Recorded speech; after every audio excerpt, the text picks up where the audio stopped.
In a quiet village, nestled beside a bright green forest, lived a cheerful girl named Ruby. She wore a distinctive red hood every day, earning her the affectionate name Ruby Hood. Ruby was known for her sunny disposition, but also for her careful and thoughtful nature. One gentle morning, her mum carefully placed warm bread, fresh fruit, and sweet honey into a woven basket. Kneeling beside Ruby, her mom explained, "Grandma isn't feeling strong today, my dear," she continued. "Please take this basket of treats to her and be sure to stay safe." Mom then held Ruby's hands firmly, looking into her eyes, and asked, "Now repeat the forest rules." Ruby, without hesitation, recited clearly, "Stay on the path. Don't talk to strangers," she added. "And most importantly, don't share where I'm going or where Grandma lives." Her mom smiled, a look of pride on her face. "Good, Ruby. Always use your head and your voice." With the basket in hand, Ruby began her journey, walking along the familiar forest path. Sunlight dappled through the leaves, creating dancing patterns on the ground around her. She noticed a cluster of bright, inviting flowers just off the main trail, their colors vibrant.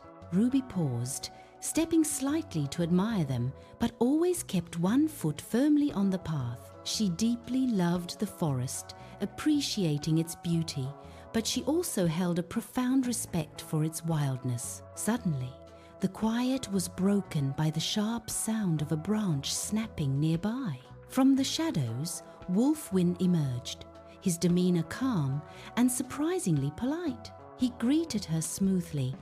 "Good morning, little one. That basket smells absolutely wonderful," Win then inquired, his gaze fixed on the basket.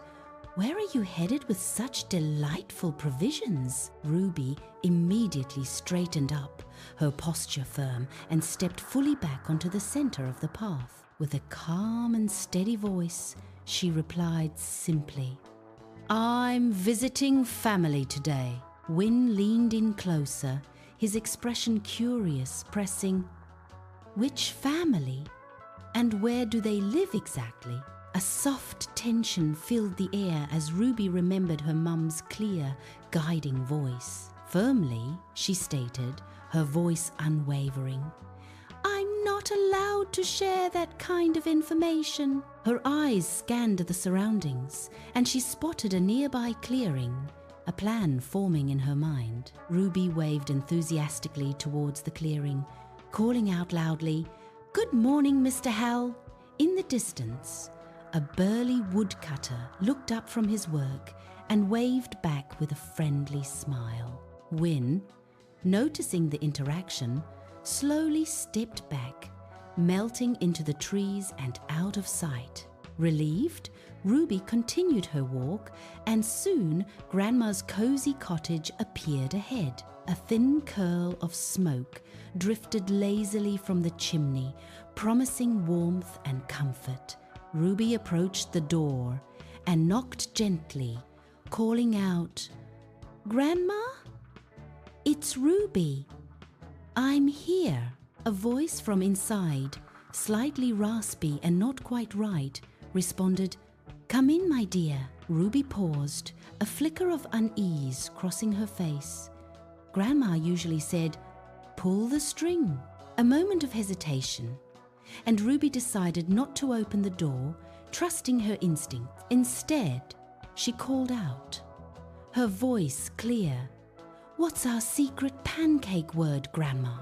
A heavy silence followed, confirming Ruby's growing suspicion that something was amiss. Quietly and cautiously, Ruby stepped to the window, peering through the glass pane.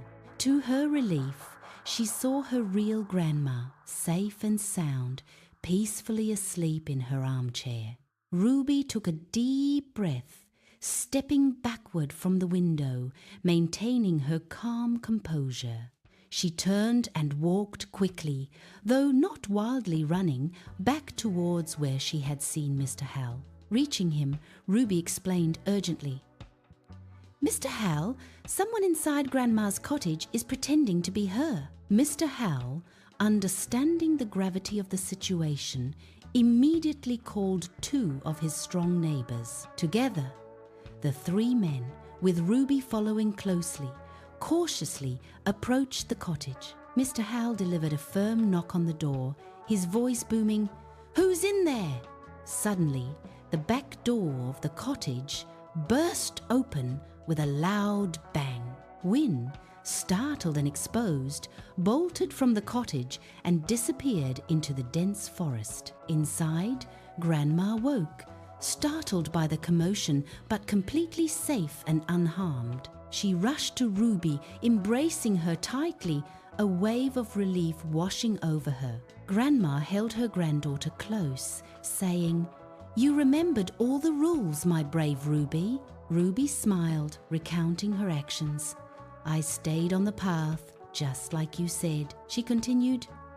"I kept my personal information private, and I asked for help from a trusted adult." Grandma beamed, her eyes full of love and admiration. "That, my dear, is real bravery." As evening fell, a warm sunset glowed through the trees, painting the sky in hues of orange and pink. Ruby and Grandma sat together on the porch, sharing the bread and honey Ruby had brought. Ruby reflected on her adventure, understanding a profound lesson. Being brave, she realized, doesn't mean facing danger all by yourself, completely alone. It means thinking clearly and carefully, even when you feel scared or uncertain. And most importantly, it means using your voice to speak up and ask for help when you need it. Always stay on the safe path. Keep your personal details private and ask trusted adults for help. Remember, being smart about your safety is the bravest thing of all.